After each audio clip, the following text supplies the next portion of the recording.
Aw, squish. Welcome back to the channel, friends, and on today's episode we're just going to do a quick catch up on how it's been going at the shop this week. So I have been working on several different projects this week, and I really just wanted to do a quick video because of a comment that I had not long ago. I was at Thanksgiving dinner. My dad goes, "Yeah, I just don't understand how you're not done with that Fiat." And I kind of looked at him like, is this guy fucking serious?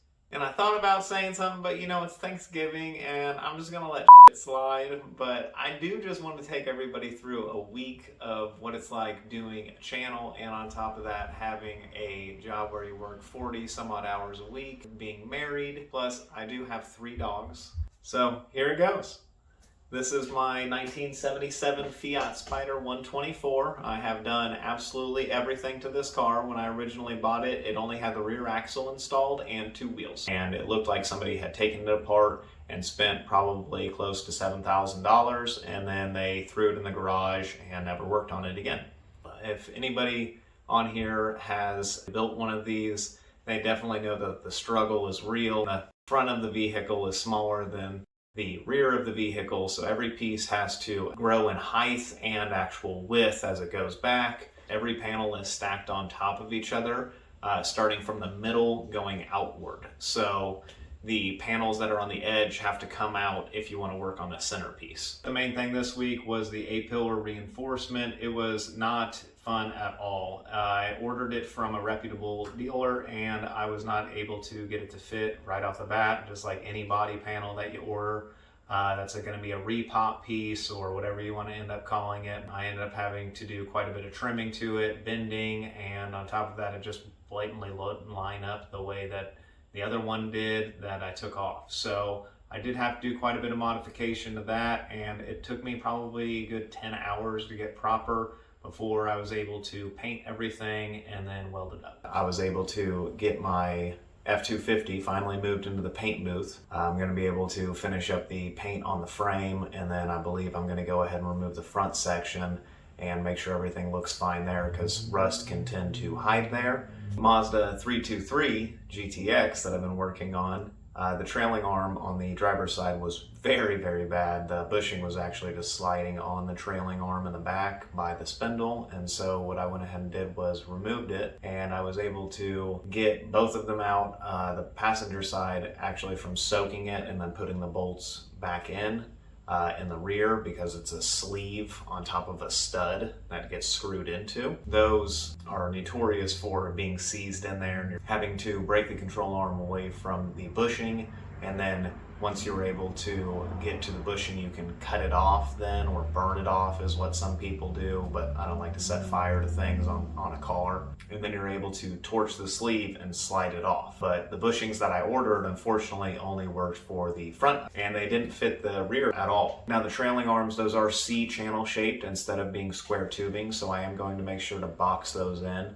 And then with the rear section, a sleeve that holds the bushings in place with a 1/8 drawn over mandrel 2-inch tubing. Check out my other video for updates on that, because it's something that has to be done.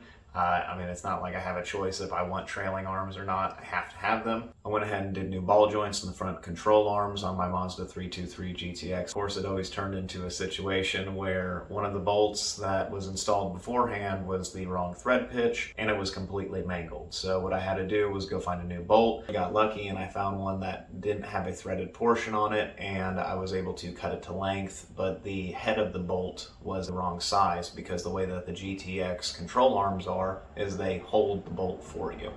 Now the reason why there's not a threaded portion for a bit is because it goes through the control arm and then into the ball joint and holds it perfectly in place before you tighten it down. So if there is a little bit of play, that ball joint can be kicked off to one side or the other. My advisement is to get the ball joints with the hardware included. Don't make the mistake that I made. It was time for me to do tires on my Mazda Protege 5, but I had to do it on the ground since my Mazda 323 is stuck on the lift, which I really didn't mind all that much.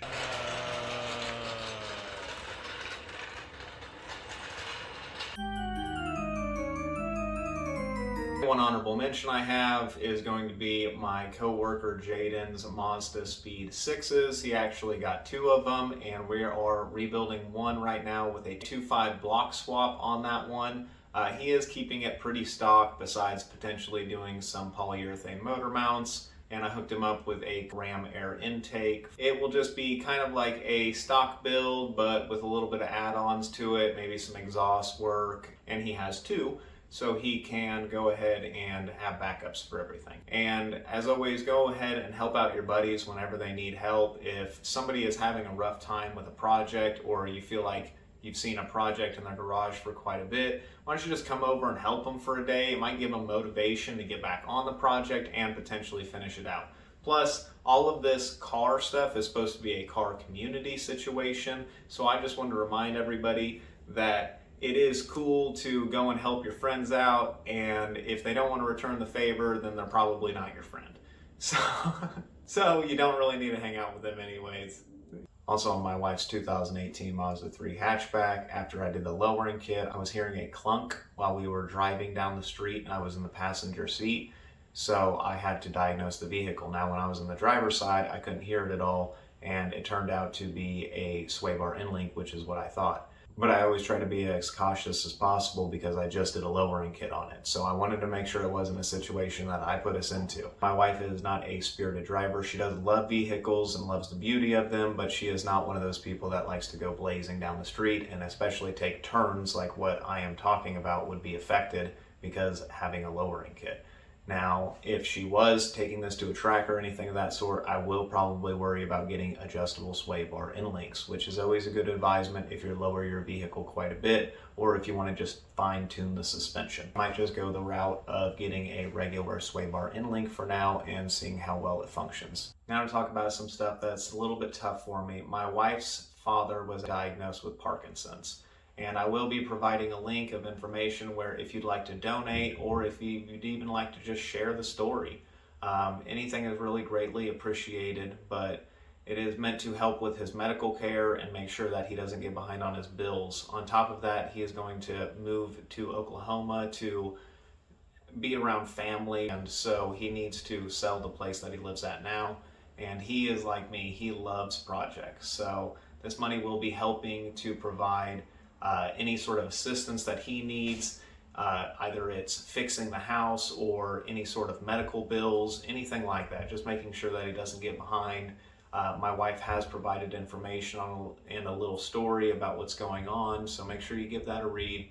But Rob is an actual fantastic guy, and I really do love him, and he's just a great family member in general. If anybody knows him, they know that he's always there anytime you need him whatsoever. He's the guy I would call if I needed help with my Fiat, or if I needed help with any other project. He would help me as much as he possibly could. Either that be letting me borrow his really, really cool truck to haul something around, or just coming over because I needed an extra hand or some muscle. He's always had our back, so I'm going to make sure to have his back as much as possible.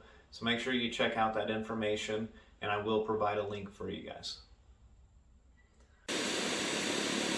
Time for funnies! We're gonna rotate.